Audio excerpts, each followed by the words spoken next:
Hello, ladies and gentlemen. I just wanted to pop in right before the episode starts and let you know that we're going to be starting a brand new segment for the show where I interview the author for the day's story. So stick around at the end so you can hear from Larry M. Keeton. Thank you and enjoy the show. Mysteries to Die For welcomes Larry M. Keeton back for his third season in the morgue. Larry specializes in short stories, with his works appearing in Mystery Magazine, the Derringer-nominated anthology Larceny and Last Chances, and our Mystery to Die For anthologies, most recently Heist and Hooligans. Crap. Hold on.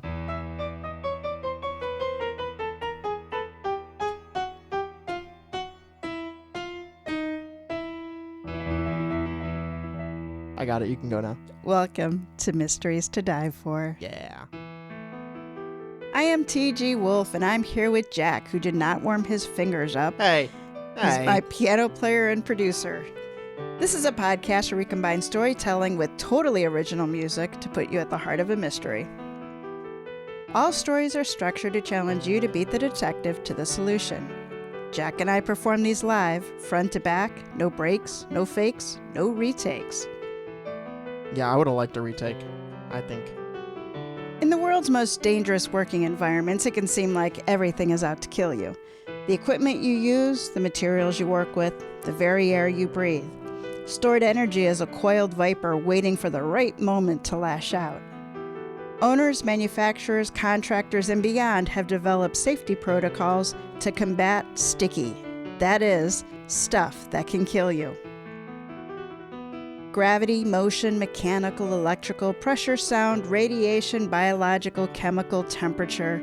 This season is all about the means of murder, as our authors put our sticky detective skills to the test. This is Season 9, Stuff That Can Kill You. And here we are with Episode 7, where biologic is the sticky means of death. This is A Cast of Crabs by Larry M. Keeton. So did Larry write for both our Larceny and Lies and also the other one, Larceny and Last Chances? And Last Chances? He did. There's a common theme here, guys. Apparently, larceny's popular. Larceny is popular. Larceny's popular. Larceny pays. Or Larry just really likes larceny. Larry, larceny, I mean, they start with the same letter for It's an a reason. alliteration of larceny. Yes. Well, is it an alliteration if it's just two words? I think so. Probably. Yeah. Like Peter Barker. Yeah. And Bob Barker. And 9/11. Well, those start with two different words, but they're just as fun to say. Now, what kind of story we got going for ourselves today? What kind of instrumentalist should I be? How do you feel about a sea shanty? I feel like every episode I come back to the accordion. Like every episode, it's just I'm like, in your roots. It's in your blood, Jack. I feel just like every episode we're like, you know what would really work well, guys? The Italians. That feels annoying. The problem with the accordion is it's too annoying of an instrument. Like the real accordion or your keyboard version? My keyboard fake accordion, where it's like you're missing a melody. You know, because the melody is the story. Yeah. And without something to really hook you in, instead you're just listening to for an hour. So you got to be careful. But I kind of like this one because it's got some bass to it. It does have some bass to it. But I might even take it down a whole octave and be like, ooh, that's foreboding. Do you want to try that? yes, I think this will work well. Okay. All right, ladies and gentlemen, crabs. Trouble at home. Carl Anderson. You know, Colonel, it's Drake these days. I twisted around to see the stout Alaskan native studying the ice chest full of our day's catch of Dolly Vardens, a ruby red bellyfish with more fight than a caged boxer. In January, I retired the rank and the uniform when I took over my brother's detective agency. He nodded grimly and closed the lid. Any progress on the investigation of his murder? None, I said, and refocus my attention on the calm, deep blue water of Alaska's Black Bay. I had known Anderson since my battalion command days, where the Alutiiq tribal member served as my command sergeant major and confidant. I stood on the bare rocky ledge a couple of feet above the water that jutted out from the tree-lined shore. Despite the mid-November freezing chill chicken pecking at my cheeks, I felt a long overdue peace within my 6-foot frame. I interrupted you. What were you going to say? Well, we have plenty of fish, he said. I flicked the tip of the slender rod several times before releasing the floating filament. I pulled it back and slowly the current tugged it away from me. As I felt the tug, my satellite phone chirped behind me. Ignore it. Only 4 people knew the number, and 2 of us were present. The others were my sister-in-law, Wendy, and her daughter, Nicole. The line tightened. Heart pounding my chest, I said, "We got another." "Go easy," he advised, with the experience of 1,000 years of fishing knowledge flowing through his veins. The phone's shrill continued. "You'd think you were in the Army again," Anderson said, and picked up the sat phone receiver and listened. "The colonel's busy. Can he call you back?" I yanked the line harder and lifted the pole. A dolly broke the surface and wiggled its flaming red belly in the air and flopped into the fast-moving water with a loud slap. "It's Wendy," Anderson said. "She says, get your ass over here. It's damn important. Her words, not mine." "She'll have to wait," I said, being committed to the struggle, and played out the line to my adversary. It zigged, zagged, and dove deep.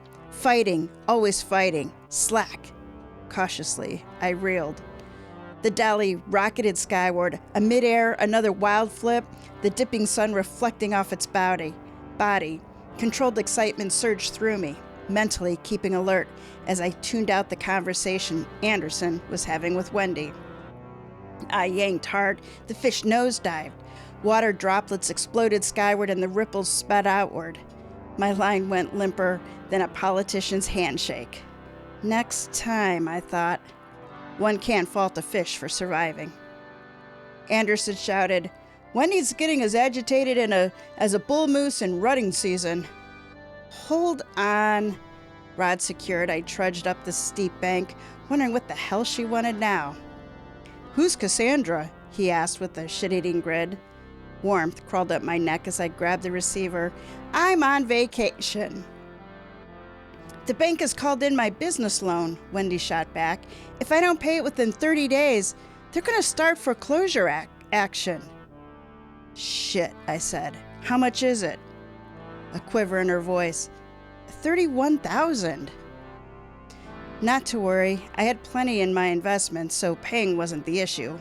Wendy was. The Drake Detective Agency was my brother's legacy and her livelihood. Perceived handouts, even from me, were non-negotiable. Exasperated, I said, "Okay, I'll cut my trip short and we can sort it out when I return." "Call Cassandra first," she said. "I think she's desperate and we can't afford to let her down." "Will do," I said. Out. "Trouble in paradise?" Anderson asked. I gave him a wry look. "This is paradise." I punched in Cassandra Chase's number. As Global Insurance's regional manager, she was the primary reason the agency continued to get work. Her boss thought my lack of detective experience and skills was too much risk for the company's bottom line. She prevailed, and I got the mercy jobs of interviewing claimants and witnesses for corporate analysts who make the final decision. "It's Drake," I said, lightness in my tone. "How far are you from Kodiak?" she asked, her tone purely professional. I asked Anderson and relayed his answer. "If the weather holds, about 2 hours by plane." With that, the wrongful death claim involving a fishing captain and his boat landed in my lap. "Just interview Captain Sigurd and his crew," she said. "And Drake, no incidents this time. Wendy will skin us both alive." I have to take a little sip of water. You know, I would love to go crabbing. Well, maybe not. I would love to go on a boat and drink. I don't really like fish, but I do like the rocking. I bet you'd like taking pictures of them. Jack was Of just the showing me fish? some pictures that he took when we were in Mexico. I would take fish pictures, but I don't like the guys who take pictures of fish, okay? People who catch fish don't know how to take a picture of themselves with a fish, okay? These are men and women who have never held a camera in their hands before in their life. You are sounding so judgy. I'm so judgy. sorry. Larry might be one of them because clearly he knows what fly fishing is like based on his Lair Bear, description. I don't have confidence that you and a camera have a working relationship, okay? I hope I mean no offense, truly. I'm just saying, through this story, I think you're confidence just one of is those not things something where I have. mean no offense, but I'm going to offend you. No. I feel like he understands. I feel like he's like, but he's making good points, you know? I'm sorry. Have you seen the pictures? I'm sorry. Okay. Well, we'll move on. We'll move on to the assignment. A bush pilot since long before his military service, Anderson flew me north to Kodiak. The moonless but clear night sky displayed Polaris in all of its glory. Its only competition was my tablet screen filled with the claim documents from Cassandra. Ronald Dunne, age 32, was found during the removal of king crabs from the hold of a fishing boat, the Debra Anne.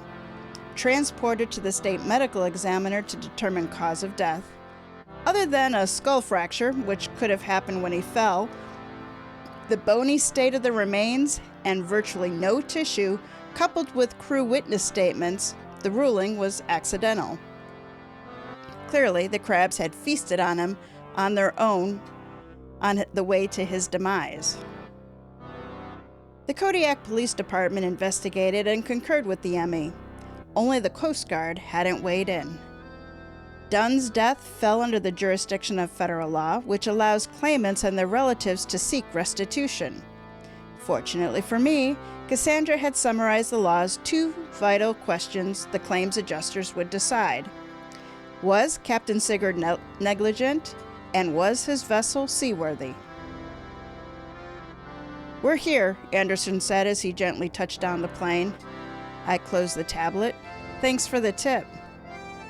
"Since Amy died, I'm always looking for a fishing partner," he said as we taxied to a stop. Once on the ground, a car, arranged by Anderson, took me to the Debra Anne.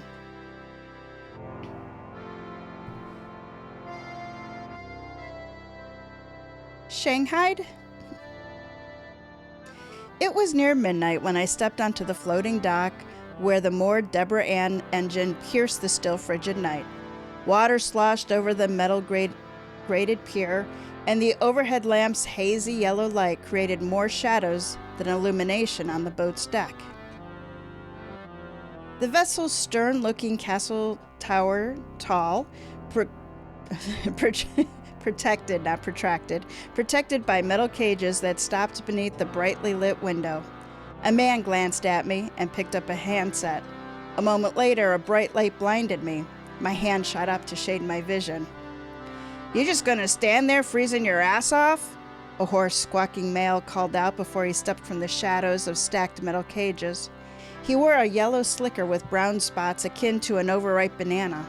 Except he had a scruffy gray beard, broad nose, and tufts of gray hair protruding from beneath a knit cap pulled low over his ears. He pointed the flashlight toward the staircase leading to the bridge. "Hustle it up. Captain's been waiting for you." I slung my duffel bag over my right shoulder and climbed the stairs. "Watch out for ice," he shouted. The ship's engine revved. The Debra Anne's deck shook violently, and my right foot hit a patch of ice. I stumbled and, to break my fall, grabbed the wooden railing with my bum left hand and grimaced, glanced toward the deck. The Debra Anne was pulling away.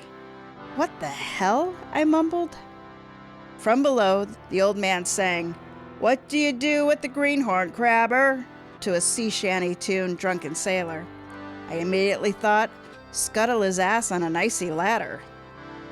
Recovered, I reached the uppermost deck, stepped through the bridge's door to the blast of warmth.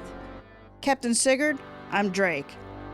The man sitting in the overstuffed captain's chair twirled about and glared at me. "You're fucking late," he said. "I only got word 5 hours ago," I said, noting the crutches and an umbrella stand to the side. Momentary confusion quickly dissipated from his sea-battened face, at least the visible skin above his graying beard bespeckled with dried blood. And he continued, "Store your gear in the crew's quarters behind the galley, next deck down. Start breakfast no later than 5 a.m. Out the window, we passed more trawlers bearing down on the red channel beacon that bobbed like an out-of-sync metronome. "Whoa, whoa, whoa," I said. "I'm from Global Insurance, here to take statements for a wrongful death claim." His black eyes narrowed and jaw tightened. The smack of the chair's leather arms filled the wheelhouse with a resounding slap. "That fucking bitch went and did it! Couldn't even wait for the fucking Coast Guards." He began hacking and raised a red-stained rag to his mouth, his eyes now tearing. I moved toward him, but he waved me off. "Shouldn't you see a doctor?" Removing a plastic packet from his blue flannel shirt pocket, he picked out a pill. "She prescribed this worthless shit. You were saying?" I handed over my business card and explained my presence was merely to take statements from him and the crew for the claim. "Corporate wants them done by tonight," I said. I didn't add that the agency needs the money. Out the corner of my eye, the red beacon disappeared. Ahead lay the storming Bering Sea. An exasperated sigh filled the room. "You expect me to take you back to Kodiak?" "Yep," I said. "I haven't the time." "We've only been out 10 minutes, I countered. "Buddy," he said in a malicious tone, "I got my own deadline." The hackles on my neck snapped to attention while heat crawled up my neck. "I demand you take me back." I reached into my duffel and yanked out my satellite phone. "Or I'll call..." He chuckled. "You do that. Who's going to pick you up? And what if they should arrive and you've fallen overboard?" Chilled blood froze my veins, and the pit of my stomach clenched hard. I trained in Arctic waters and knew that a man without a survival suit would last only 15 minutes. With one, the lifespan extended to 30. My mind raced. He filled the void. "These statements, what are they worth?"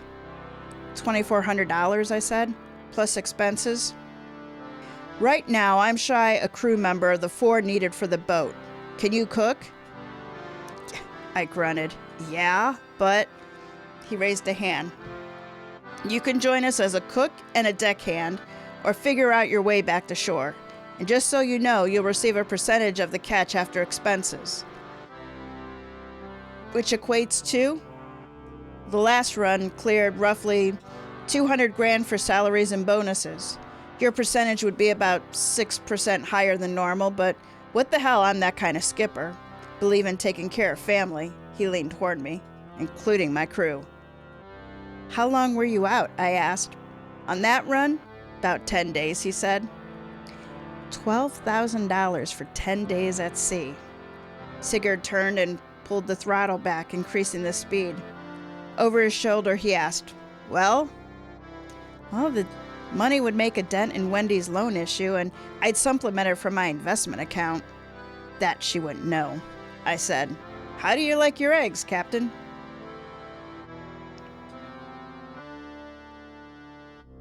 What does Shanghai mean? Shanghaied? I feel like I've heard that multiple years of my life, and I've never thought to bother to figure it out. Well, I guess I know what I think it means. Tell me the TG Wolff interpretation of Shanghaied. It's when you get sort of tricked and kidnapped. So it's not like kidnapped and held for hostage, but you're situationally captive. Yeah, what did it used to be called? Pressed into service or something? Interesting. Also, it takes a different kind of man to be coughing blood and be like, doctor gave me a pill, but It a lot of... My brother in Christ, you are coughing blood. He must be, like, how much... Okay.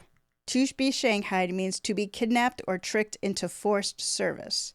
How much blood do you think he loses a day? Probably ounces. Historically referred to as being forced to work as a crew member on a ship. So yeah, Drake was Shanghaied. Wow. On a ship. That's oddly specific. It is oddly specific. What are they like? Like, hey, come on into this rocking room. Ah, you're the cook now. It says it's called Shanghai because many of the victims woke up on ships bound for Shanghai, China. I guess a high trade marketplace. Oh, I guess so. Interesting. Silk Road and all. All right. You ready for Gull? For Gull? Gull, Gull, Gull. Like the sea kind? Yes, except the human version. How of many the different sea kinds kind. of gulls are there? I I know about seagull. I don't know about like mountain gull, grass gull, forest gull, Gutter swamp gull. I know about Gull the bladder. I know about the parking lot gulls. They're called pigeons. Yeah, trash gulls. We have trash gulls, trash pandas. Those are raccoons, obviously. All right, I'll shut up. All right, let's get ready for Gull. For Gull, gulls and crabs and gulls. In the few intervening hours between signing on and making the crew breakfast, I'd been issued a survival suit and instructed on emergency procedures. Emails went to Wendy and Cassandra stating that I'd arrived and met with Captain Sigurd, said I was still fishing, and contacted my broker and instructed him to liquidate 50 grand. The Spartan crew quarters held 2 twin beds with storage drawers and an overhead sconce light fixtures. When I crawled beneath the homemade quilt, my neighbor's bunk was empty, as it was when I woke up at 5 to fix the morning meal. Shuffling to the latrine was like walking on a rocking chair. Immediately, I popped a ginger tablet. While water sloshed in the sink, I stared at the mirror. My 4-day-old beard showed gray hairs, which I took as signs that civilian life was more stressful than a combat zone. After applying moisture to my recovering burned skin, I donned a long-sleeve protective glove. The galley was typical except for a 2-burner camp stove and a combination microwave convection oven that had air fryer and broiler capabilities. I withdrew eggs, bacon, and turkey sausage from the well-stocked refrigerator and a package of wheat tortillas. Smells good. Dressed in a faded Las Vegas t-shirt with a scantily clad showgirl, my burly greeter slid onto the galley's table's bench. I poured up a mug of coffee and handed it over. Breakfast burritos. I extended my hand. Drake. He gripped it and squeezed. Gull, first mate on this scow. His rough skin put coarse sandpaper to shame. Interesting name, I said, scraping my hand back. He did it. Gull did it. $20. Short for seagull, as the captain complains that my singing is more like squawks, he said.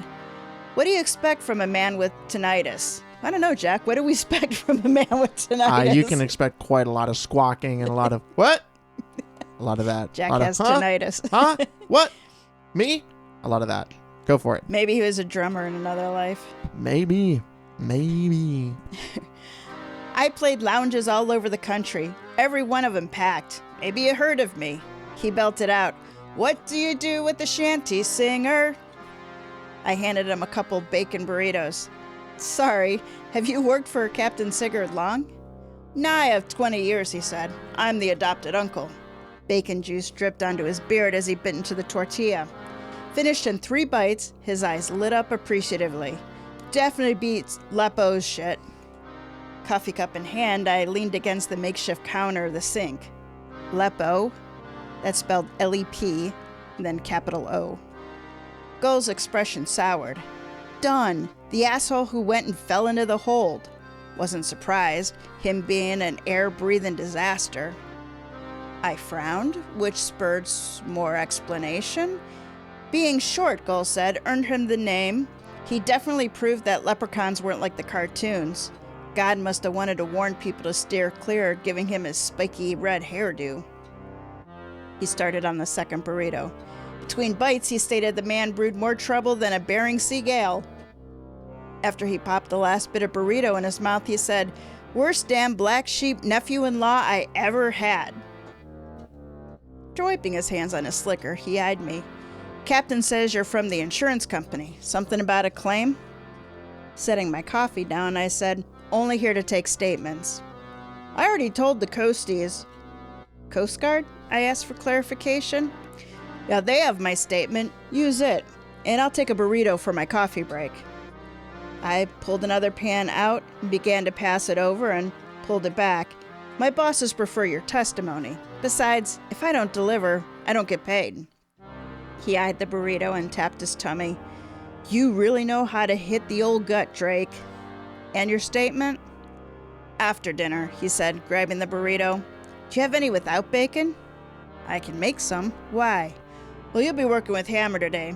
Captain brought him in because he's Alutique knows crabbing. He's one hell of an engineer.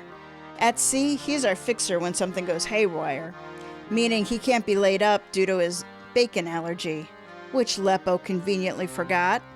Almost cost us a hold full of crabs when a pump quit. Gull strode out singing, What do you do with the screwed up crew, man?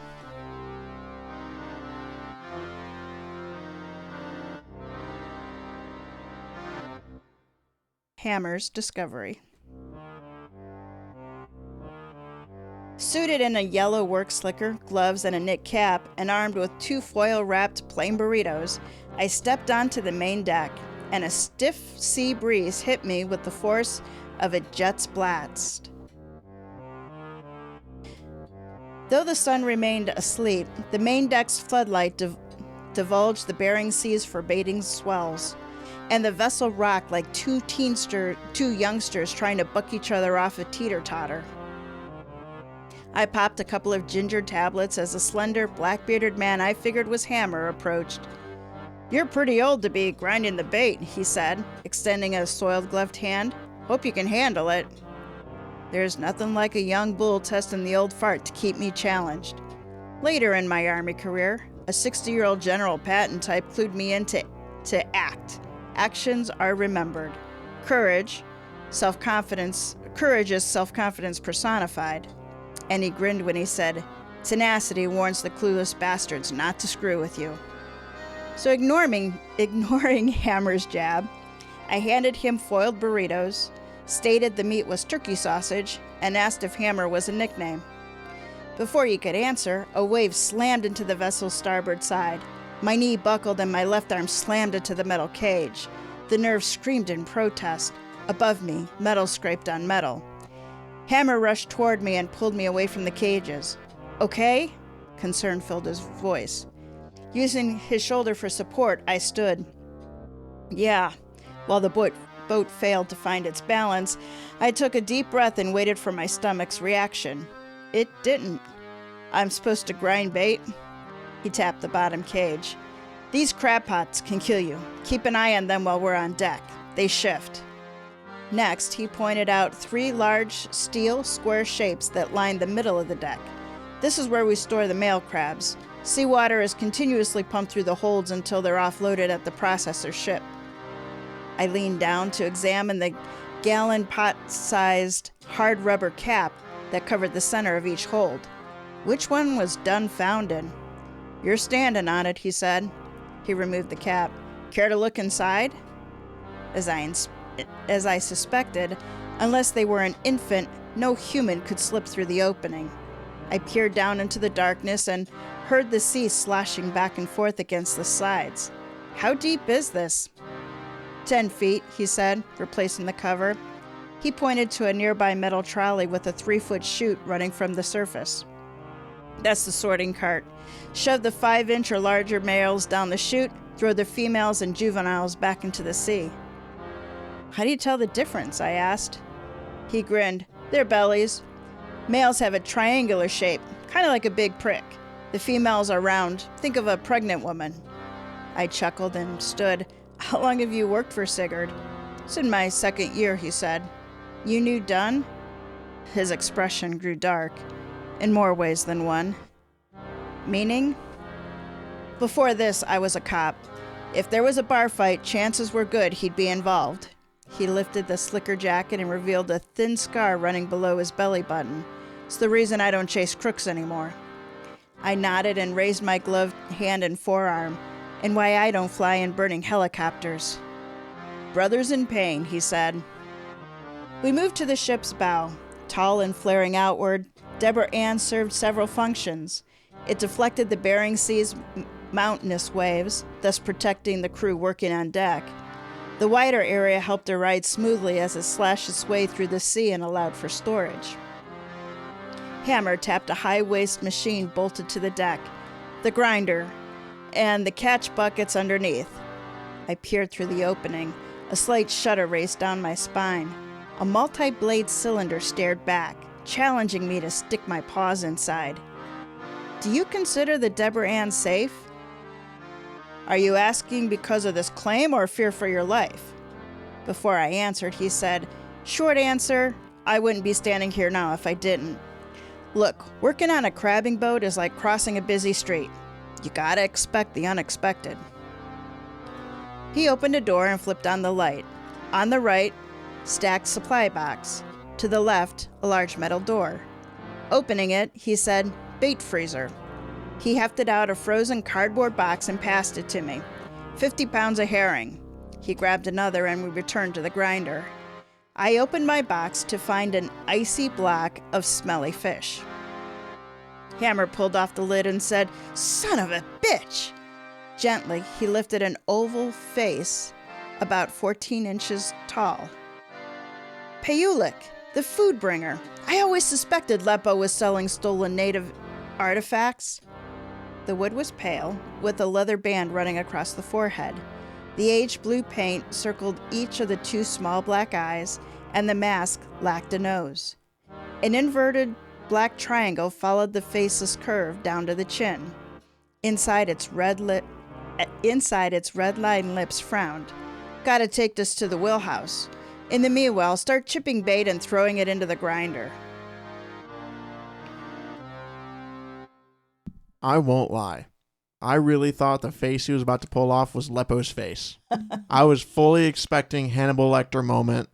It just got sliced clean off, got fed into something on accident. I realized that does not at all line up on how he died, but for a second there I was like, no way. This story got awesome real quick. This story turned it around and it was like, I know what you're thinking. It's not off course. I know what you're thinking. I think Jack's this is going to be a nice slow mystery, and we're going to slowly reveal the facts. Bam, face. It caught me off guard.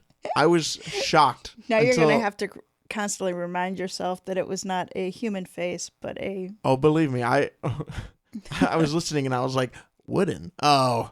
And the comment about, he was trying to sell these, and I'm like, okay, there's no way that's a face. Lep O selling his own face? No. That would be awesome. But it made it sound like selling more than one. Larry, you had a real opportunity. You had a real opportunity to put Lep O's face in there. Probably for the best you didn't. I think it would probably mess with your story, but could have just done it anyway. Said, throw logic out the window. This is going to be a Hannibal Lecter sector. Yeah. All right. I hope you like the sea shanties. Folks in the audience, I hope you know that while I'm playing this, I am rocking very hard left and right. Have you noticed? No. I'm just sitting over here, just... No, you haven't noticed? Okay, well. Oh my goodness, you made me well, cry. like, okay. If you listen to the little shanty I'm playing, it's like da da da, with the waves. No, okay. Well, I'll shut up. I did notice the waves. I was rocking with them. You were. Yeah. Okay. I miss boats. They're fun. They put me to sleep. Same like car rides do. All right, sorry. Let's start. Grinding the bait. Or I'm sorry, grinding bait. Yeah, why not just add some extra words? Now you got me rocking. Is everybody in the audience rocking? Please don't rock if you're driving. If you are in the car. Working for my grandmother. Yeah, working for your grandma out on the boat. In California's Central Valley blistering heat, I mowed, baled, and hauled hay. In my mid-30s and one of South Korea's severest winters, I led a team across mountainous, knife-edge ridges with a 60-pound ruck strapped to my back. At 45, I'd laid in a humid swamp motionless for hours as water moccasins and the occasional python slithered by. They were a day at the beach compared to standing on the rolling deck, the Bering Sea constantly showering me with salt water. Pushing frozen carcasses through the metal grinder played havoc with my back and shoulder muscles. Stuffing the pungent-smelling shredded goop into the bait bags angered the nerves of my left arm. At one point, I wrapped gauze around my wound to stop the sharp twinges racing up and down. Despite popping ginger tablets, 3 hours passed before the fish perfume won out. 5 minutes of retching spewed 3 days of food into the grape binder. Into the bait grinder. I was like, the Great Binder? Dude, that's an awesome name for the ocean. I just thought he just threw up overboard. All right, No, he threw up in the bait grinder. In the Great Binder of the world. It binds our... I don't know. It doesn't bind anything. It's water. Oh it's a my terrible nickname, but it sounded so real. I was like, that just must be a word I don't know. The Great Binder. Wow, that's a great one. We're going to have to put that in a story. Oh my goodness. Behind me, I heard, "At least you didn't piss in it." Heat flushed my face with embarrassment. I turned to see Gull carrying a thermos. "Gotta take care of the cook." Steam rose from the thermos once he opened it. I took a swig, savoring the boldness and the heavy taste of cinnamon. "What about peeing?" I drank more of the brew. Gull gave a mischievous grin. "That's what a Lep O did on his final voyage," he belted out. "Give him a pill and watch him pee. It's the color of shamrock green." Coffee spurted from my mouth and I started laughing. Catching my breath, I asked, "Are you serious?" "As a pot of leprechaun gold," Gull joined in. His eyes watered. Out of curiosity, I said, "Was there anything good about the man?" He scratched his beard. "Let's see." His gray eyes lit up. "Other than be the final meal for them kings, not a damn thing." His expression turned glum. "Cost each one of us a third of the catch. Processor refused it for human food." "Why'd Sigurd sign him on?" Gull shook his head. "What choice did he have? It was the only way he knew how to separate him from his granddaughter, Debbie." "You lost me." He glanced at the wheelhouse. "Captain doesn't like people knowing, but maybe you'll understand given you're with the insurance company. Debbie goes to Boston for college, comes back with a bachelor's degree in stupidity and married to the bastard. Captain's pissed. Sarah's pissed." "Sarah?" I asked. "Captain's daughter. She's an injury lawyer down in Juneau. Debbie convinced Captain she's in love. He hires Lep O as he's family. In the meantime, Sarah's been digging into Lep O's past, and the evil leprechaun had another wife." Listening, I was thinking, is this a spin-off of the crab fishing reality show? Excitement in his voice, he said, "There was a contract out to snuffo Lep O." "Definitely a reality show." "Seriously?" I asked. "Yeah, instead of filing for divorce, the woman committed suicide. At least that's what the official says. Papa, he thinks otherwise." "Thus the contract," I said. "Yup." I handed over the thermos. "You've been part of the family for a long time." His scruffy beard separated into a broad grin and he tapped his stomach. "Been playing Santa since Debbie was born." A kink formed in my aching shoulder and I rolled for relief. My brother and I moved a lot, so we never really spent any time with our aunts and uncles, and now I'm on the tap full time. Any advice? His brows scrunched and then he said, "Don't take sides in squabbles. Just be the uncle when they need you." The ride of the Valkyrie blared through the boat's speakers. "Time to move the pots," he said, and headed to the heavy crane used to move the metal beasts from their stack onto the launcher. Hammer appeared. "Sorry I'm late. The pump in number 2 hold is acting up. Be careful, it's totally open." So I think it's Hammer now. Okay, because why would Gull? So here's my theory. Is so Papa's got motive. Doesn't like the baby daddy. Doesn't like not baby daddy. Doesn't like the man. Yeah. And now the dude's got motive because there's a contract out for money. So the dude can make money off of it. But if he was gonna do that, he probably wouldn't tell the guy investigating the murder that, hey, you know this huge piece of motivation just for me?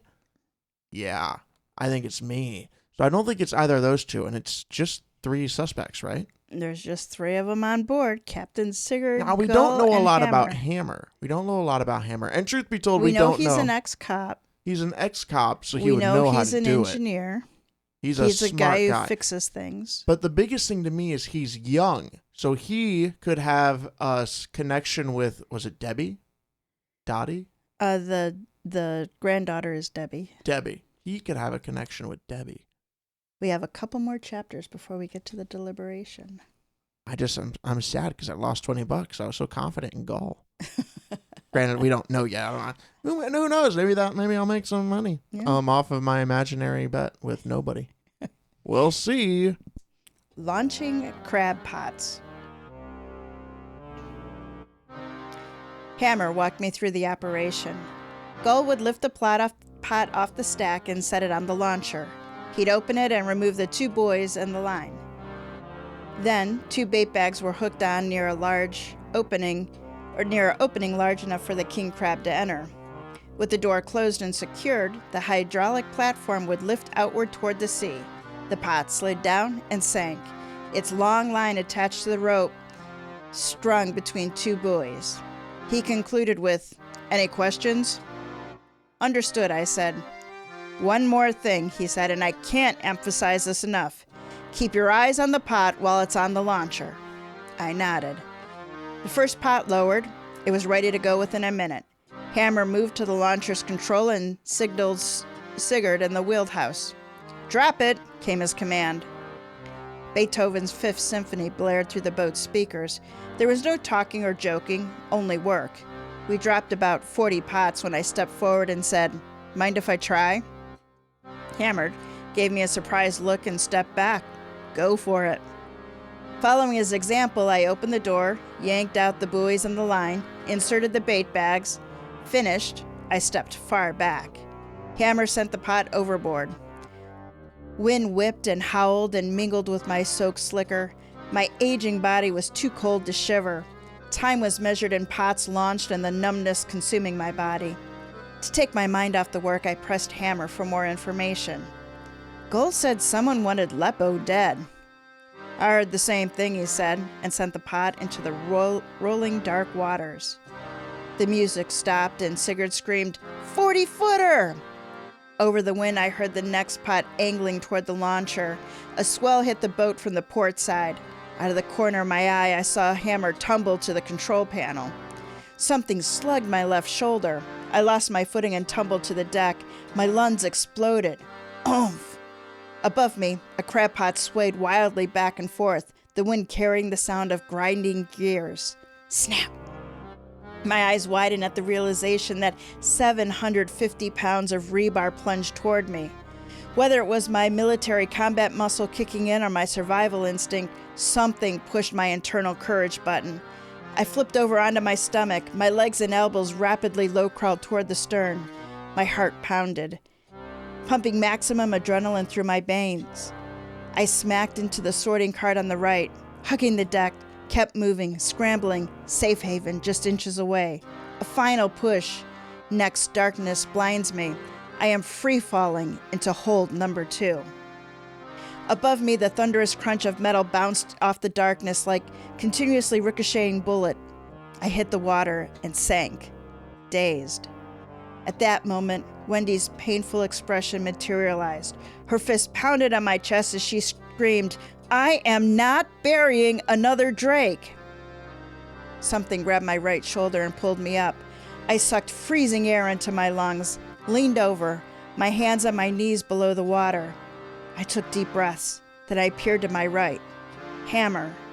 If he was saying something, I couldn't understand him over the roaring tsunami of blood in my ears.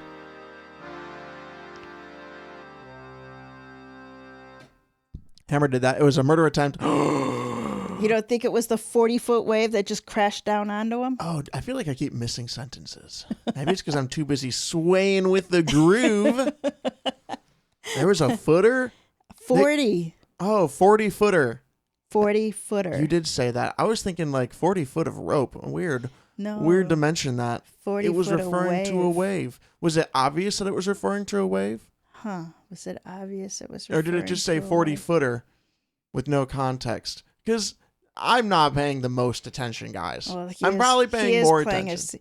It says, heard the same thing he said and sent the pot into the rolling dark waters. The music stopped and the captain screamed, 40-footer. Do you think? Yeah, you see, the last thing that I had paid attention to is that the thing got launched. So then it got launched. I was thinking 40 feet. I guess it got launched 40 feet or something. Jack always gets a little extra of a pass because he is playing the piano, so he's only listening with one ear. At least I can defend myself. Yes. Yes. I think you do an amazing job. So it got hit with a big wave. You're right. That would be hard for Hammer to do unless he's Poseidon. Well, and Hammer warned them that hold number 2 was completely open. Yes, he did. But in this case, he left it open. In this case, I argue that it saved Drake's life because had it not been open, whatever hit the deck above him would have hit the deck through him. That's true. But what fell on him? What was the rebar? The crab, the crab traps. Yeah. So, who knows? Blood in the ears, though. That sounds unfun. I think it just not like literally blood in the ears, like. Oh, wait. Is blood in the ears not literal? Because that's been used multiple times in literature. And I always take their eardrum burst. Huh. I always took it as metaphoric that their heart was pumping so hard that all you could hear is like the pulse in your ears. Huh. We're going to have to do some research. We're going to have to look that one up. That's interesting. I'm assuming I'm assuming there's a standard and it's all blood pump. I don't know. You're right. I have heard blood pumping through my ears before, and that wouldn't be blood pump. But it didn't say pumping, did it? It did not say. It said roaring. Roaring. Huh. All right. We'll assume there's no blood in the ear until we're heard otherwise. So we told. Innocent until proven guilty. Let's go. Captain Sigurd. I don't recall who taught me to regroup mentally after a stressful event. It might have been when the chaplain pointed out the obvious, that one doesn't control the time of their demise. More likely, it was when a psychologist I dated taught me the meditation exercise after a failed romantic event. Regardless, 20 minutes after being hauled out of the hold, I showered, dressed in dried clothes, and entered the gallery to the fragrance of pot roast. Captain Sigurd sat at the table with a cup of steaming coffee. Next to it were a half bottle of brandy and a stack of papers. I poured myself a coffee and joined him. Without asking, he poured a hefty dose into my cup. Old Norwegian remedy. I sipped, savoring the flavor on my tongue before it burned its way down my throat. "How are you doing?" he asked. "At least I didn't fall overboard," I quipped. He pointed at the crock pot that smelled of pot roast and carrots and onions. "Gull and Hammer would have dived in after you." From his wallet, he extracted a picture and laid it on the table, his thumb stroking it. She was a young brunette with a black eye, bruised cheeks, and a large bandage across her forehead. "This is Debbie," he said, hardness in his tone. "After her husband got drunk." His eyes narrowed and his gaze locked on mine. To protect her, I needed to separate them. If he hadn't died in the hold, chances are he'd have disappeared at sea. Given the photograph, I could understand his actions. "What about a restraining order? The police?" He set the picture down between us as if she was an observer to the conversation. Despite the pressure from Sarah, her mother, and me, Debbie refused to make a complaint. He shook his head and I saw the anger in his eyes. Just like her grandmother, rest her soul, obstinate as hell and believing she could change the asshole. Sounded like my long-divorced wife. She thought she had the clout to force me to abandon the army, work at her father's shoe manufacturing business, join his Rotary. I asked the captain, "Were you aware there was a contract to kill him?" "So Sarah said." He gave a small laugh. "Wonder if death by crabs would earn us the bounty. Lord knows we could use the money." I shrugged. "Did you know Lep O was on the boat that night?" "I was laid up in my cabin." I got up and poured another coffee. Offered some to Sigurd. He declined. Did Lep O show up for work the next morning? His eyes narrowed and his thin nostrils flared. No. Hammer called in a favor from a buddy. Caused us to be 3 hours late reaching our area. Another damn boat was working it, but we managed. He tapped the pile of papers. I'm aware of the wrongful death claim that my daughter, Sarah, who deals with these things, submitted to the insurance company. Puts them on notice, she says, even though the Coast Guard has yet to release a report to determine if I'm negligent or if the Debra Anne is seaworthy. I cupped my hands around my mug and studied Sigurd. Slumped shoulders, tired eyes, pallid skin, the room filled with a heavy quilt of silence. I doubt the company will act without that report. He poured a bit of whiskey into his coffee. Maybe they'll settle. Who knows these days? The coffee finished. He slipped on his crutches and hefted himself up. His arms holding him up, he leaned toward me. My statement is in the paperwork. And Drake, I'm sorry about the crab pot. I was assured that the cable had been replaced. I guess you could say I was negligent in not personally inspecting it personally. And it definitely meets the criteria of equipment being unseaworthy. With that, he moved to the crock pot, lifted the lid, and smelled. How long before it's done? Couple of hours, I said. I'll bring you a plate. With bread. I love sopping up the juices, he said. His statement was brief. As I told the Coast Guard investigators, I have no clue how Lep O ended up in the hold. However, I was negligent in not ensuring it was covered, which apparently led to his demise.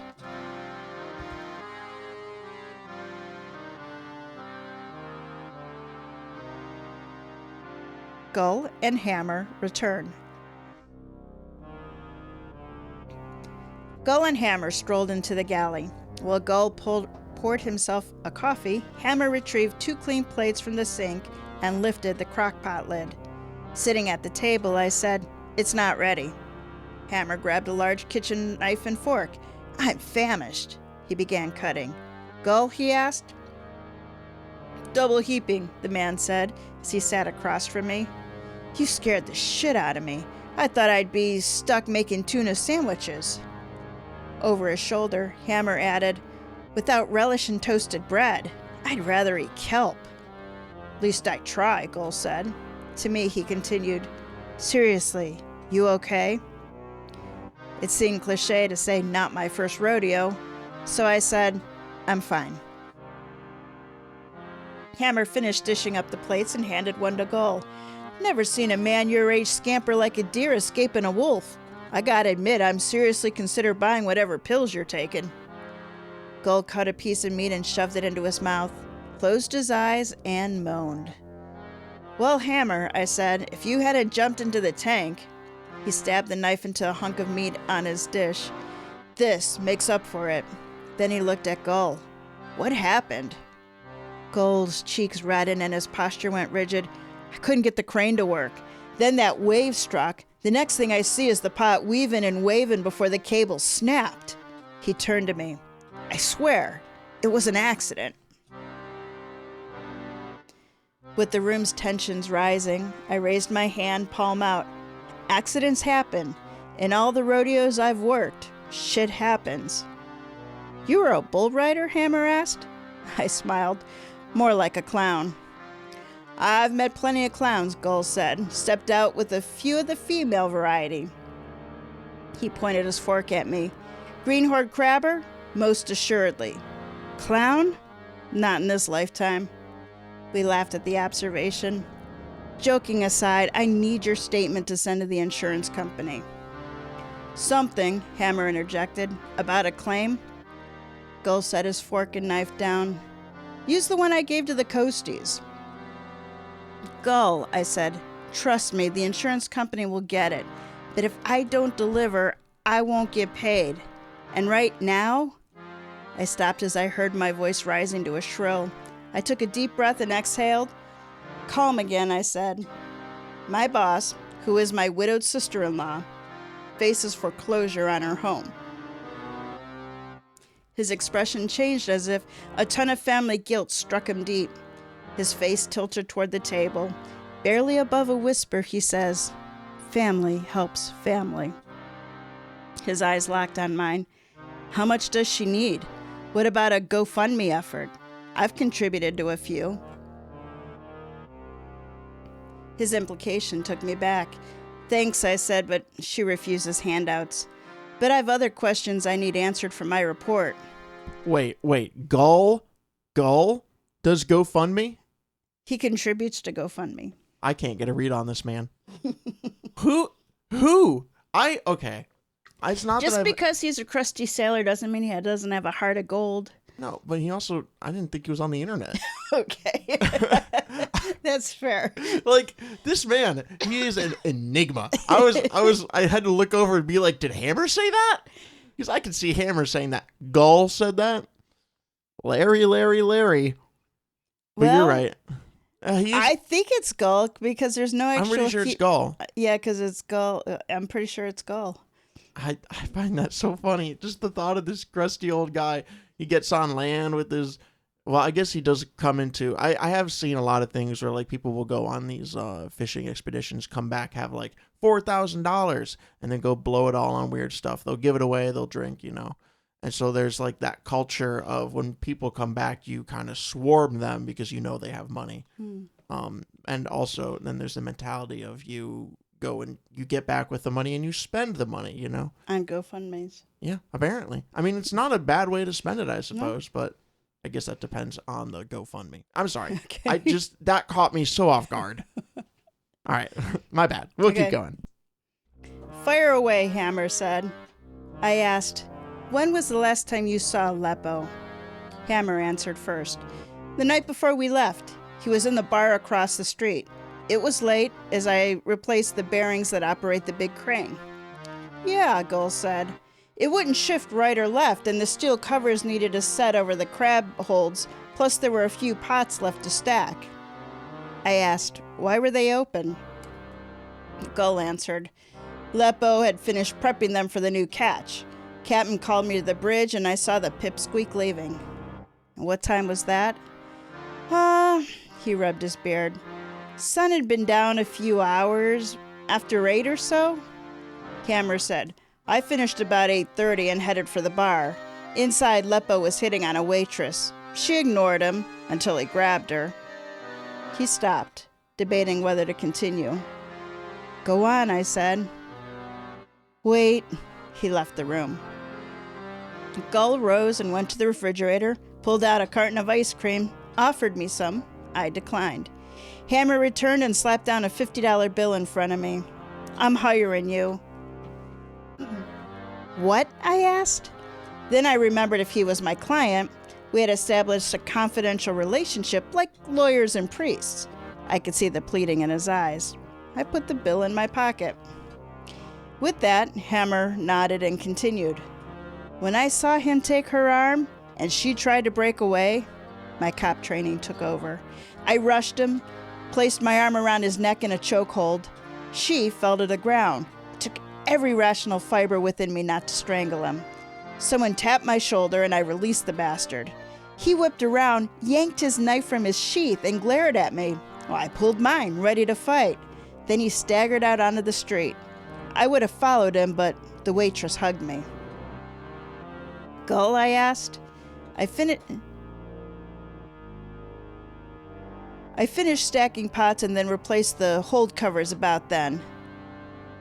"Would you have seen him if he returned?" I asked. "Well, yeah, but Sarah called and chewed me a second anal opening," he said. "What about the next morning?" I asked. "Either of you see him come to work?" Both men shook their heads. "Hammer," I said, "the captain said you hired a friend to replace Lep O." "Dawson," he said. "He was back on military leave, then jumped at the chance to make some quick cash." I leaned back, processing what I'd heard. Something nagged me, and I couldn't quite put my finger on it. Hammer gave me money, so we had a confidentiality agreement. Why? The smell of roast beef lured me to dish up a plate for Captain Sigurd and slap a couple slices of bread on it. Gull volunteered to carry it to the old man. I sat down, mulling over what I'd learned. Lep O was evil incarnate. Family is all important, and one rarely controls the method, much less the timing, of one's demise. This man was definitely murdered. Oh yeah, there's no doubt. Well, there's a doubt in the world. There's not a doubt in our world. You're right. There's no doubt in our world. I think. Okay, here's my final guess. Wait, we're not even to the deliberation I yet. know, but I've been ahead of the game on the whole time. I'm not going to let you lock in yet, so it's not your final guess. Fine. It's my guess that I'm probably going to change, but I'm going to say it's my final guess. Okay. I'm going to guess it was both of them. Okay. And that this is going to be one of those Orient Express ones where they're like, just let us get away with it. He was a bad person. And then he's going to be like, you're right. He is a bad person. And he's going to tell the insurance guys, no, screw this guy. All right. That's how Jack's playing it. Pretty much. Let's run it. Checking in. Statement set. It was after 8 when I headed to my bunk. Lying on the hard mattress, hands behind my head, I stared at the dark ceiling. It had been an arduous day and my body ached for rest.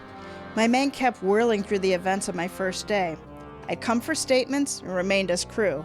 I'd puked into a fish grinder. The falling crab pot nearly killed me. For what? A sister-in-law who refused my financial help? Forcing me to use devious means to alleviate it? That sucked. I checked my watch. As Bremerton was an hour ahead of us, it was a little after 9 on Thursday night. I grabbed the satellite phone, stepped out into a surprisingly refreshing stiff breeze on deck, and dialed Cassandra's number. "Hello?" a breathless male voice asked.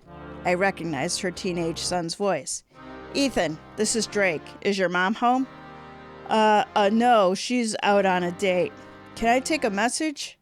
In the background, I heard my niece. "Put Nicole on." "It's your uncle," he said. A moment later, she said, "Drake, what's up?" "Busy," I said. "Are you?" "Oh, nothing much," she said, unable to mask her guilt. "Ethan's showing me a new math calculation." I grinned. "Maybe you could teach me." Stone silence filled the connection, and she finally answered, "Yeah, I doubt it. You probably know it." "Probably," I said. "How's your mom?" "She needs to get laid." The momentary shock responded in my disapproving tone. "Nicole?" "It's true," she shot back. "I can't walk out the door without providing a detailed itinerary of my movements. Every day, Drake. Every damn day. Like now. She thinks I'm sleeping with Ethan." "Are you?" I asked. "I'm old enough to make my own decisions," she said. "Good night." Static filled the connection. Gull's advice came to mind. Don't take sides. Just be the uncle. Returning to my bunk, I couldn't sleep. Lep O's death plagued me. Several questions kept reoccurring. Was Lep O's death the result of Captain Sigurd's admitted negligence? Or was it ordained by time and circumstance? If the latter was true, who was the instigator of the man's execution?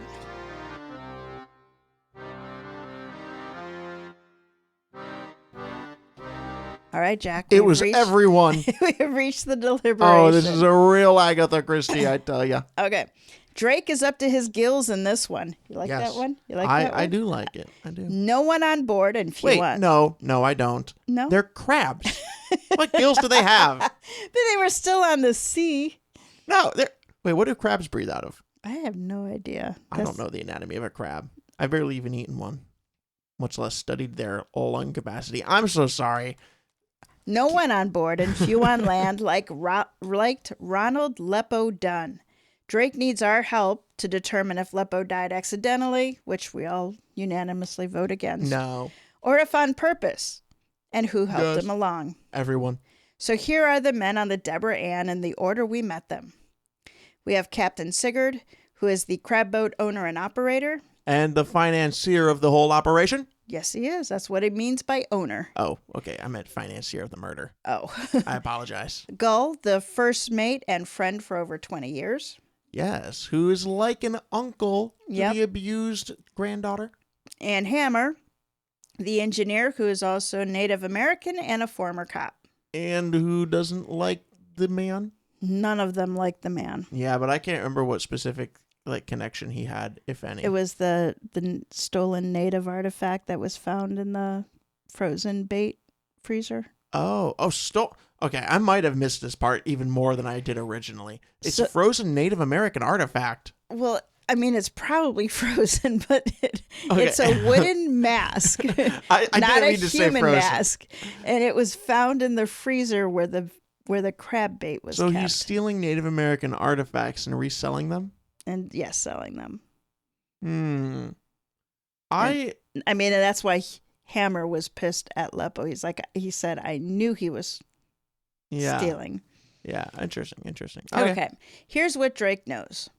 What does Drake know? On the voyage back from a successful crab harvest, Lep O was found in one of the king crab holds. The crabs devoured him. His skull had a large fracture. Interesting. So he was probably bopped on the head. The official investigation ruled the death accidental.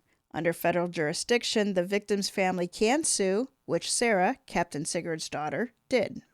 They probably couldn't sell that meat then, could they? No, that's why they said they lost a third of their take because the processor wouldn't take.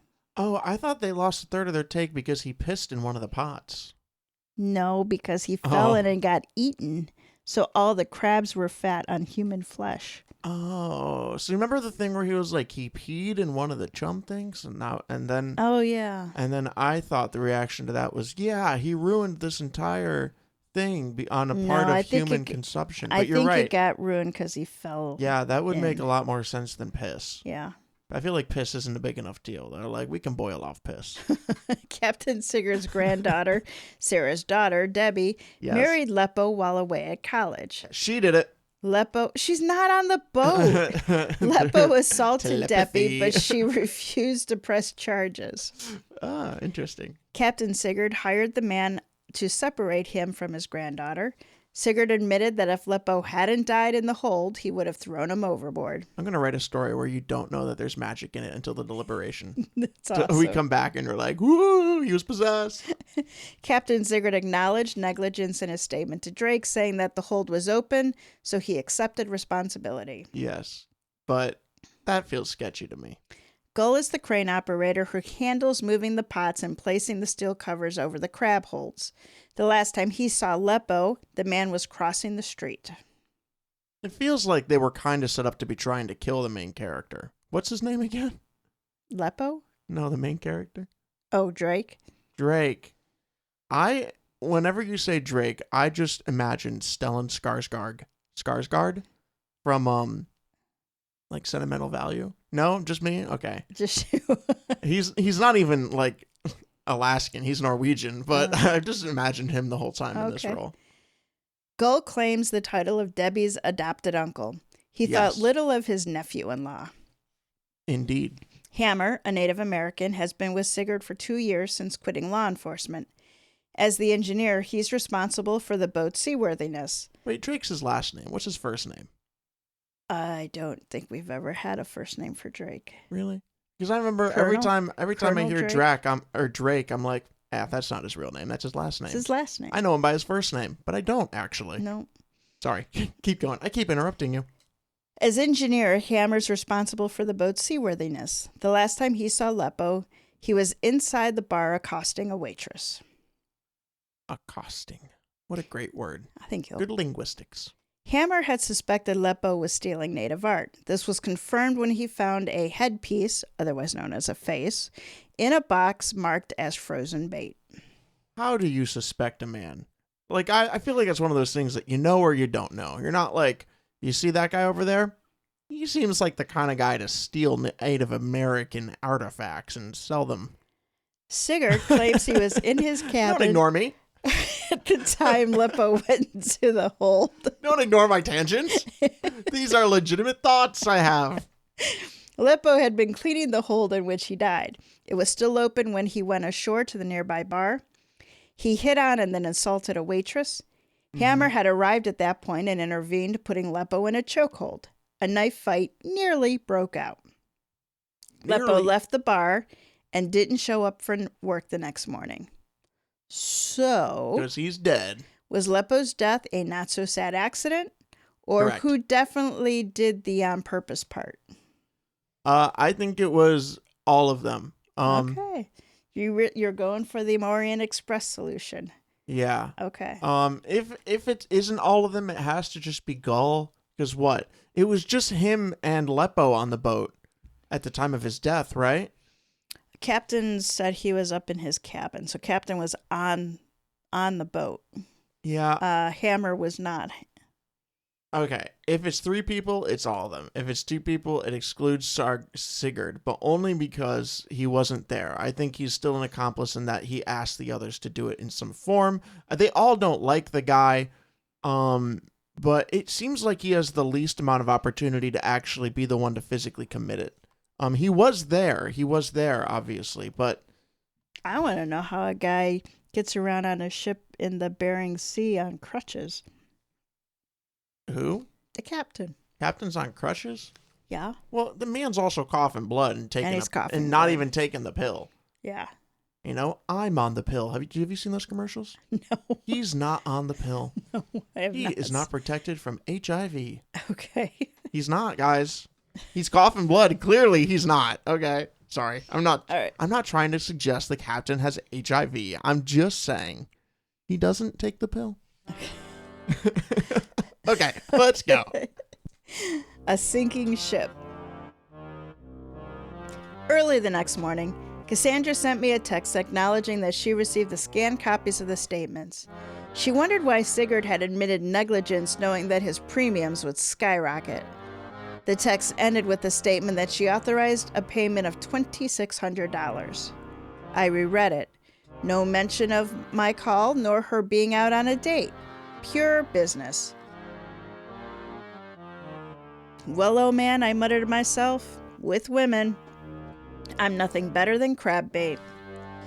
My broker texted that the requested funds would be deposited the following day.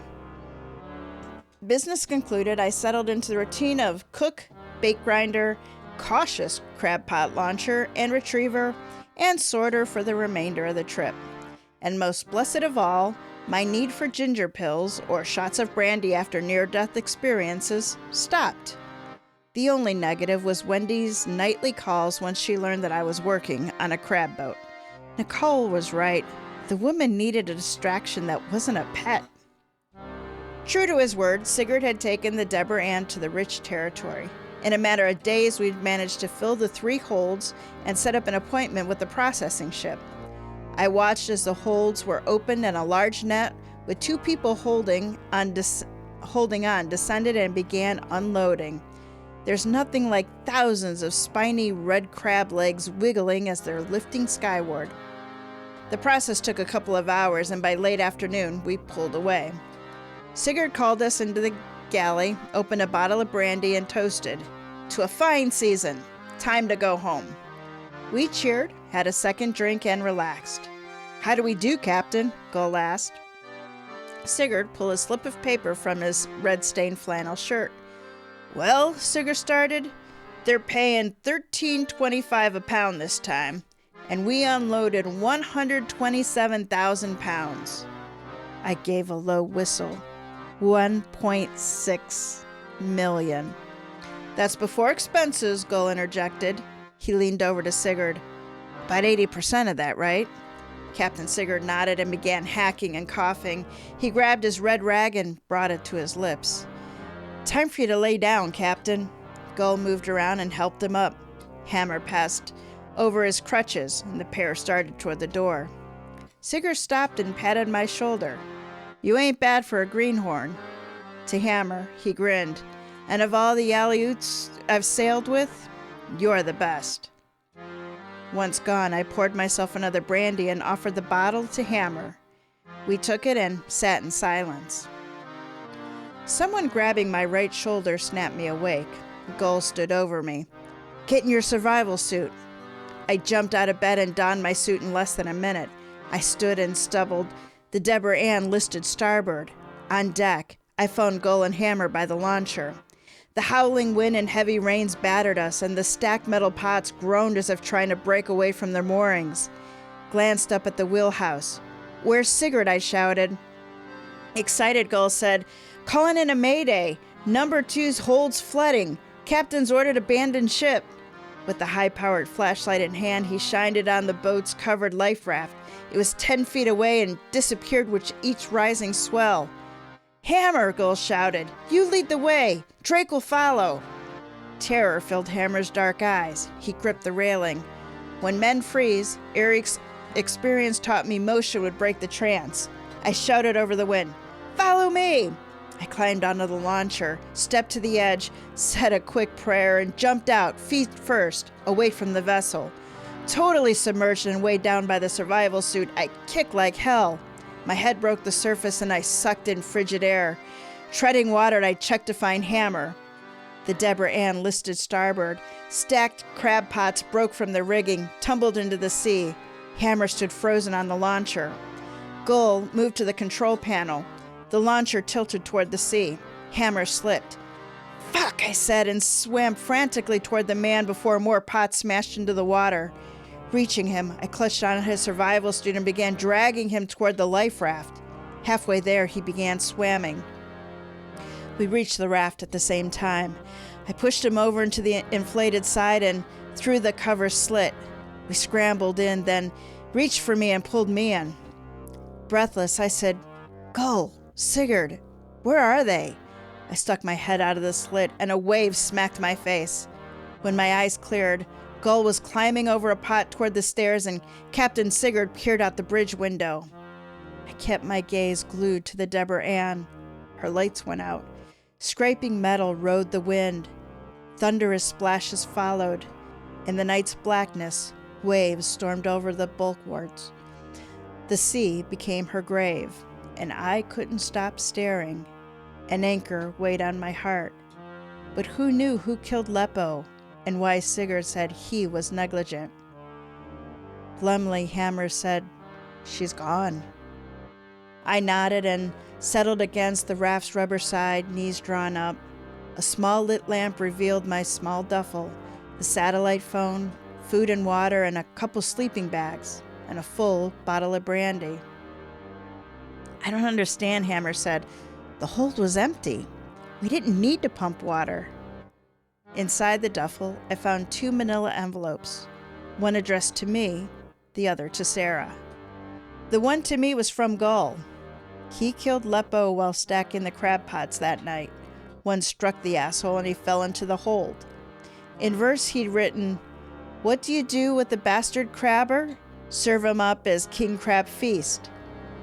Gull signed off, "Just being the uncle." I folded the note and stuffed it in my pocket. Though I couldn't prove it, I figured Sigurd had found out and saw the opportunity to take care of his granddaughter with the insurance money by claiming negligence. I don't know how I felt about that. And then I wondered, would I have done the same? Hammer asked, "Why didn't they escape?" I'd say cancerous guilt was eating them both alive.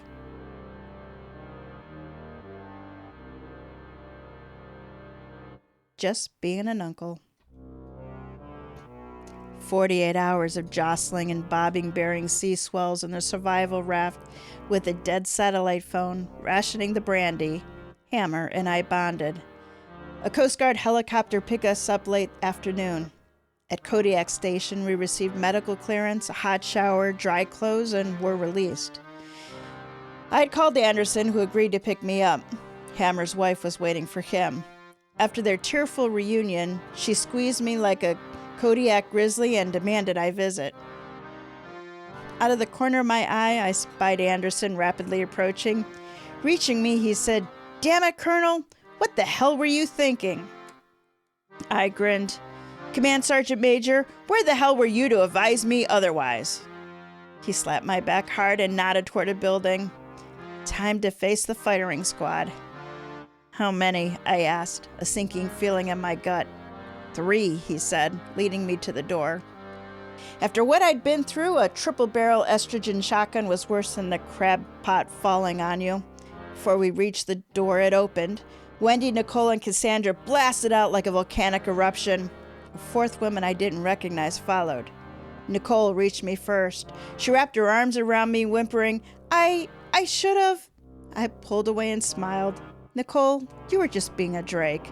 Fierce, like a dragon. Wendy said, and we drakes survive. Tears in her eyes, she wrapped her arms around both of us, and I held them tight for a long moment. Cassandra joined the hug fest. She whispered, damn you, Drake. As the other woman reached us, I broke away. Sarah, I asked. Tears streamed down her cheeks. Did they suffer? She asked, barely a whisper. I found and handed over the envelope addressed to her. They were both genuine men of the sea. It was an honor to serve with them. She nodded and took the envelope. I'll make sure your cruise share is to you as soon as possible. No worries, I said. She leaned in and kissed me on the cheek and then walked away. Who's that? Cassandra asked. Someone, I said, your company should seriously consider when settling. Anderson kept his distance and I waved him over. Wendy, I want you to meet someone. Once I had, Nicole gave me a thumbs up. Cassandra slipped close to me. What's that about? I slipped my left arm around her waist and she didn't resist. Just being an uncle. The end. Somewhere in all of your guessing, you might have been right-ish. Well, my first guess, my $20 was on just Gull. And then later I said, if it had to be just one person, it's Gull because they were the only one with sole opportunity. Yeah. So you were right there. I was right there, but I don't think I was 100% right because I was so determined it was everyone, or if not everyone, the two of them. Like my last guess was one person. It could have definitely been the two of them. It's hard to tell when Sigurd knew, but it definitely seemed like he was covering. He definitely seemed to be an accomplice, and especially I realized the liability after the fact. Well, no, you know what? I realized he was an accomplice with the liability thing when he was like, I was negligent, and I'm like, oh, he's taking credit for it being his fault. Which typically you'd have a bunch of people going, not my fault, not going to pay it. So why was he doing that? Well, it's because he's getting, who would the money go to? The money would go to his granddaughter. Yep. Which that seemed a little odd to me. Why would his granddaughter kind of fight him on it? Well, I don't think the granddaughter was fighting. The granddaughter was the one who submitted the negligence. No, his daughter. Oh, his daughter? Sarah, the lawyer. Oh, and she's kind of dumb? No, she's kind of smart. She knows that she could make a claim.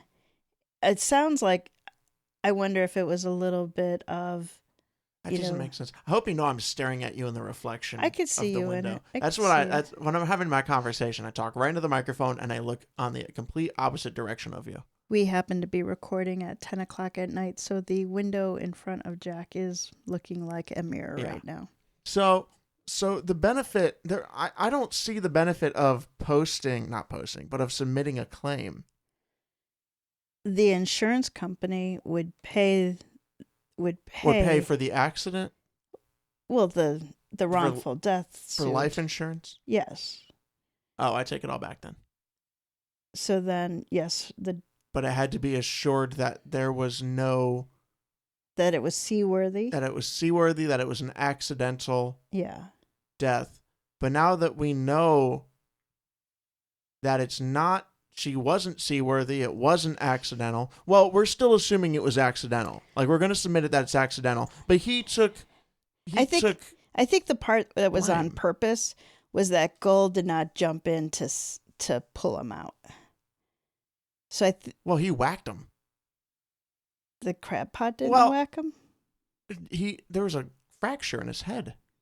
He hit him, didn't he? Well, the crab pot hit him, but I don't know whether Gull did it intentionally. Oh, I thought Gull did it intentionally. Well, okay. Well, either way. So ignoring that part was on purpose, whether it was or not, they're going to say that it's not. Okay, they need it to be an accident. Yeah. to make the money. But if that's the case, then why should Sigurd say he's negligent? Because I guess if he fights it, then the insurance company won't pay. Why would he fight it? Because so his confused. insurance premiums would go up because he would be found negligent for a person's death. But he said he was negligent anyway. Because he's dying. So then his insurance would pay it? His insurance would pay. His insurance would pay. But from the daughter's point of view, that would hurt the daughter's father, right? From the daughter's point of view, it would hurt her father, yes. Yes. So that is a rude thing to do. Unless they planned it. They didn't plan it. All of them. Do you think he planned on killing himself? No. But once he was dead, you don't think the daughter and the father talked and she says that she can do this and file suit? You don't think that there if might Daddy kills himself? No. Yes. Yes, Daddy has to kill himself. He just has to claim negligence. Clearly, I am a little too lost in all of this. But you know that Gull killed him. Yes, Gull killed him. And then Sigurd covered for it. Sigurd was an accomplice. Yes. Which he covered for him, and then they killed each other anyway. They killed themselves. I think that's called suicide. Yes, it was suicide by sinking, which isn't... never mind. I was going to say it's an awesome suicide, but that feels like an unsensitive thing to say. That is. Yeah. It's pretty I'm going to shut up, actually. Yeah, actually, before I shut up, this is Future Jack speaking, by the way. I'm going to interrupt you and plug in our interview with Larry M. Keeton, so I hope you enjoy a couple words I had with him.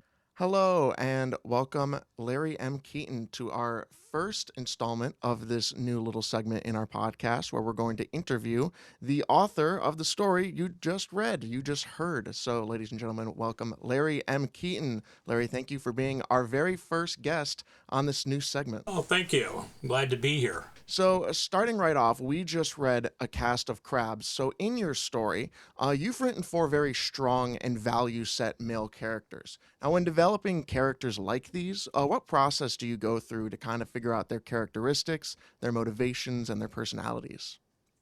Well, it depends on the story. For example, in this one, Drake, right? He's retired military. So as a result of that, he's got 28 years in the service. He's grown up with what we call Army values, which came into being after Vietnam. So he's got this thing that's, loyalty, honor, respect, duty, and, integrity, all of those kinds of things. So that's basically from him. He automatically had that. And as a result of that, he's easy to write because that's what I grew up with. So I kind of can use those things. The second part about Drake is that he's recently retired. So now he's coming out of this, and I put the in air quotes structured system, which people think is militaristic, and it is. But now he's got to deal with the civilian life in a field he knows nothing about. So about investigations and those kinds of things. The other 3 characters, if you read, when I was doing my research, if you look at it, they're older people, they tend to be, so they're, maybe 60s, 70s, or maybe 50s, 60s, but they're Alaskans. And so when you grow up in Alaska as seaworthy people working on fishing boats and crab, they got their own honor codes, and they're pretty strong to work out on the Bering Sea. So like you got Sigurd and Gull, they've been there. And so they're pretty much independent in many ways. They depend on each other. And whereas Hammer is a tribal member, and again, the tribes, there's certain cultural things you don't dishonor, but he's also been a cop. So he's got that mindset. So in this particular story, they all mesh together that well. So that's how I do it. Wow. So speaking a little bit about that research, from what I heard, you had to do quite a bit of research on crabbing and just on, every aspect of this being set in Alaska to create this story. So can you tell us a little bit about that researching process? Yeah. So the way it worked for me is I was trying to figure out something that was, you know, like you guys were setting as the tone. It had to be stuff that could kill you. And my wife and I had been on a cruise last year from Japan to Alaska, and we stopped in Kodiak and had seen the ship, you know, the crab boats or the fishing boats, processing boats. And as a result of that, I thought, you know what? Nobody ever writes about crab boats. If you've seen the show Dangerous Catch, it's about crabbing and fishing in Alaskan waters on the Bering Sea. So as a result of that, I figured, okay, how do I do that? How do I use Drake? Because your mom liked Drake so much that I said, all right, how do I use him? Well, he's doing claims processing. And then the question became one of, well, how do you do claims on an Alaskan boat? Well, then that's where the Jones Act comes into being. It's the Maritime Act of 1920, which allowed seamen to, seamen to, or their families, to sue companies. And the two critical things in that act was that you had either the captain had to be negligent or the ship had to be not seaworthy or unseaworthy. So I got those, and then you start just reading and watching YouTube a lot. You know, YouTube for crab fishing, how did the details. I read a couple of books. One is by one of the guys called Time Bandit, who does that. And you start learning about various details about what to watch for, you know, like the pots, the launchers, and the storage shed up front, all those kinds of things. So that's the kind of the research. And I'll tell you, you read a lot, you look and watched a lot of YouTube videos, especially on the techniques. How do you move the pot? How do they launch them? Loading the crabs and those things. And then pulling the crabs up and watching them unload. Yeah, that's pretty much where it all came from. Wow. And you know, that answers another question of mine, which was, where do you come up with such a unique location of a crabbing vessel? And, you know, I think I find so many times my mother, TG Wolff, does this a bunch as well. It's just people go on vacation, they go throughout their normal lives, and then they go, well, that was cool looking. Let's go stick that in a story. Yeah, Very exactly. popular. Well, and in this case, you know, I think I mentioned Merle Camps is the author. My son-in-law had worked on a processing boat when he was much younger in Alaska. So when I started talking about the story, he started saying, "Oh yeah." And then I met up with Merle, who he worked the industry. So when they worked the industry, they gave you some ideas. For example, in the story about the green pea. Well, they did that to new greenhorns on ships. So they come on, the first thing to do, they give them these pills, they were kidney pills, and they'd cause them to pee green and to make the guy go crazy, you know. So, yeah, so that's where those things come from. Wow. Well, you mentioned that Drake is a former military professional, and as a former military professional yourself, do you have any stories from your work that has directly entered into a story you've written? Just this one. How do I say? Yeah, the very first one I did was with the Pharaoh cheat, Hmm. which was an army captain in 1849, the gold rush. And I did a lot of research, but I did a lot when I was in the military. You know, you get sent out what they call staff rides and those kinds of things. And so I kept thinking about that. How would he work, you know, in an unusual situation? But not like per se, because my career was in the military was communications. So I commanded battalions and brigades, a battalion and a brigade, and so none of those have shown up. Although I have one in the mindset of down the road about a basic trainee who they find hanging off a rappel tower at Fort Jackson. But no, I Wow. haven't done any like that as such. Interesting. Going back again to your military past, Mhm. many authors like yourself have a day job or a former career that just has nothing to do with writing. So, how did someone like you put pen to paper? Well, it's okay. Good question. It started in the first Gulf War. I was in the first Gulf War, Okay. and my signal unit was provided communications throughout what they call the theater, because we went from higher to lower. And when the war was over, and they started redeploying people home, the communications guys and the logistics guys are last. So basically, from the end of, well, let's say 1st of March, whenever the war was over and the redeployment process started, there's a lot of dead time because the network's working. You know, there's not a lot you're doing. until the very end. You get ready to go back. So I had spare time, or in the evening, I would basically go back to my room, or I had a little office in my tent or whatever, and I could sit there and write. So I wrote a novel while I was in the Gulf. It will never see the light of day. I showed it to my wife once. It was about drug cartels and drug cartels in Arizona, because that's where we were assigned at the time. And my wife read the first couple of paragraphs about a woman being used as a mule, and she said, "No, you're not doing this story. Your kids won't." So that one went into task. So that's how I started then. And then when I retired from the Army, I kept going at night. And then I fully retired about 10 years ago. So now, since I've been fully retired, I can do it more. I have more time. Wow, yeah. Well, on a bit of a lighter note, you have notoriously witty and funny characters. Now, does this humor originate from somewhere within your own life? Yeah, I think so. I don't consider myself witty. I have to think about those things. In the stories, it just seems to come. Mm-hmm. When I get my two daughters together with my wife, I become the punching bag, and boy, they're great. If they could do an improv with Dad, I could just sit there and they could do a great job. So I get a lot of feedback from them.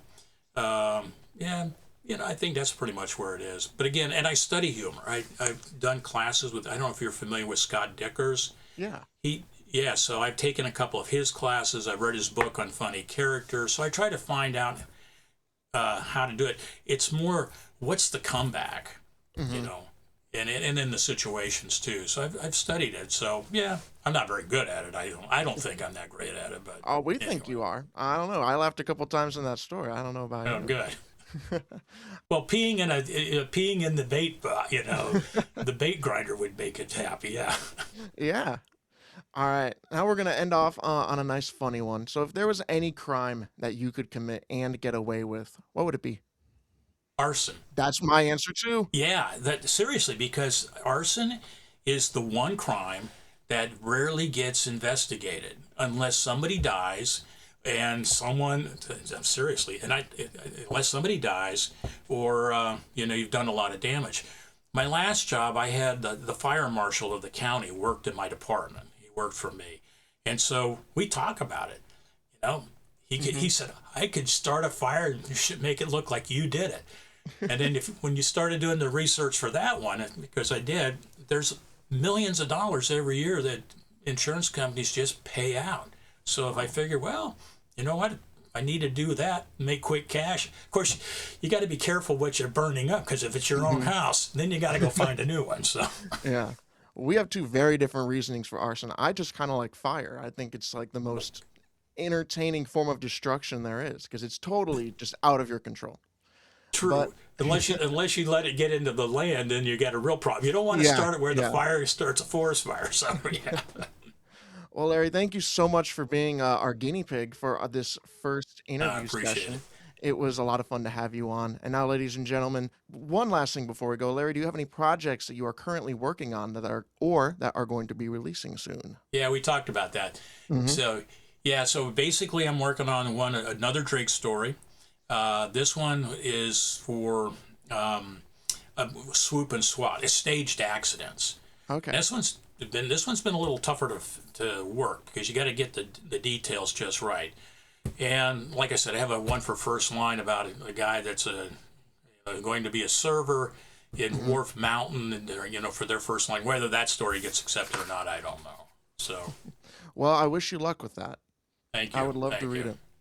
Well, ladies and gentlemen, we're going to send you back now to your originally scheduled program, where you get to hear a little bit more about Larry Keeton's background and where you can find him. So now, back to your regularly scheduled program. I'm going to tell you about Larry M. Keeton. Yes, He is tell a me about retired Larry. Army officer and a local county official.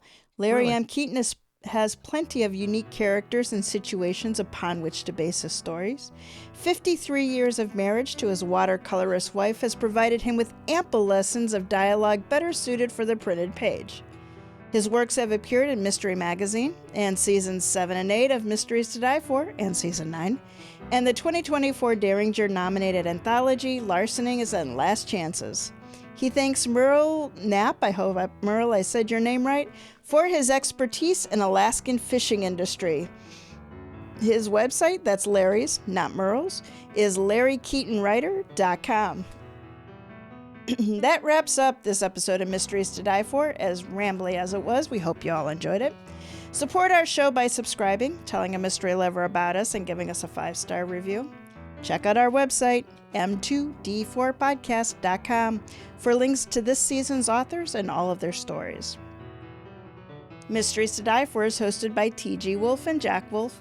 A Cast of Crabs was written by Larry M. Keeton. Music and production are by Jack Wolff. Episode art is by TG Wolff. Join us next week for a Toe Tag, which you all know is a first chapter from a fresh release in the mystery crime or thriller genre. Then come back in 2 weeks for our next original story, where chemicals are our sticky means of murder.